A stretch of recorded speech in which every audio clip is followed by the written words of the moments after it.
परम पूज्य गुरुदेव पंडित श्रीराम शर्मा आचार्य जी जब छोटे से बालक थे, सिर्फ 12 वर्ष के, तो उनके जीवन में एक ऐसी घटना हुई कि उनके गांव घर में एक छपको अम्मा थी जो सफाई का काम करती थी। उसको छूत माना जाता था। गांव के बाहर उनको झोपड़ी में रहती थी और उनको कोई भी उनके घर नहीं जाता था और बहुत गंदी बस्ती में रहती थी। तो वो कभी छुट्टी नहीं करती थी, उनको रोज बीमार हो कुछ भी हो उनको आना ही पड़ता था।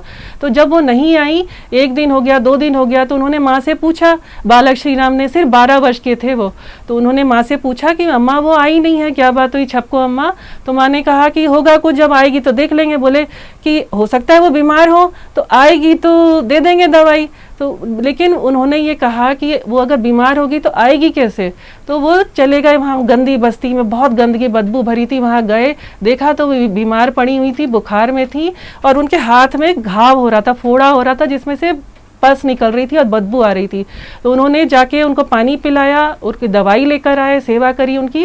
और जब घर गए तो वहाँ छुआछूत बहुत मानते थे, तो उनकी सबने पहले तो जल छिड़क के उनको ये बोला कि आप बाहर ही रहोगे और नहा के और बाहर ही उनको कमरा में वहीं पर उनको रहना है। तो उन्होंने ये बोल दिया कि गुस्सा नहीं किया माँ को अपनी और उलाहना भी नहीं दिया, बस ये बोला कि पूरे दृढ़ता पूर्वक निश्चय के साथ ये बोले कि मैं जो ये क्रम मेरा चलता रहेगा और मैं जब तक मम्मा ठीक नहीं होगी मैं जाता रहूँगा। तो जब उनका ये दृढ़ निश्चय देखकर कोई कुछ कर नहीं सकता था, तो उनके लिए पूरी बाहर कमरे में उनको रखा गया और वहीं पर उनको खाना जो भी दिया जाता था, तो वो खाना लेके तुरंत वो छपको अम्मा के पास जाते थे भागकर और उनको खिलाते थे।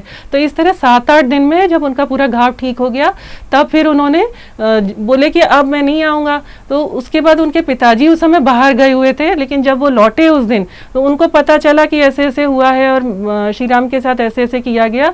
तो सबको लग रहा था कि ये तो जो नियम चल रहा था परंपरा उसके अनुसार डांट पड़ेगी बालक को, लेकिन उन्होंने ये बोला कि बेटा तुमने भगवत धर्म का पालन किया है, ये सेवा जो मनुष्य की सेवा करता है ये सबसे बड़ा धर्म है। तो जो परंपराओं की तुलना में तुमने विवेक को महत्व दिया। हमारे YouTube चैनल शांति कुंज वीडियो गायत्री परिवार को सब्सक्राइब करें एवं बेल आइकन जरूर दबाएं ताकि गायत्री परिवार की विभिन्न गतिविधियों की जानकारी आपको मिलती रहे।